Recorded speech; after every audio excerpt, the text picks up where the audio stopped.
పై సంతతి కొరకై అహోరాత్రములు తపస్సు చేసే నరకేసరి కేసరి కుల సతి కడుపు పట్టగా జనించినాడు అసమాన బలోద్ధతుడు సంయుతుడు అంజనాసుతుడు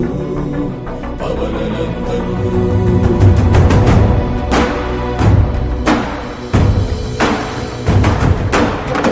కిరణముల ఉదయాత్మి గని అది పండిన తీయని పంటను పడు సూర్యమండలము పండితి జ్ఞానని వీళ్ళుడే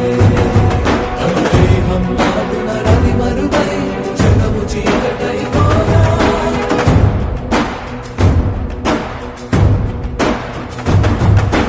అది అమరేంద్రుడు గమనించి తన ఐరావతమది రోడించి ఆంజనేయుని సమీపించి తన వజ్రాయుధమును విసరగా అది పవననందనుని హనుముని తాకా చిందిన రక్త బిందువే విద్యుద్వేగంతో ధరణి స్థలి వంద కడలిలో చచ్చి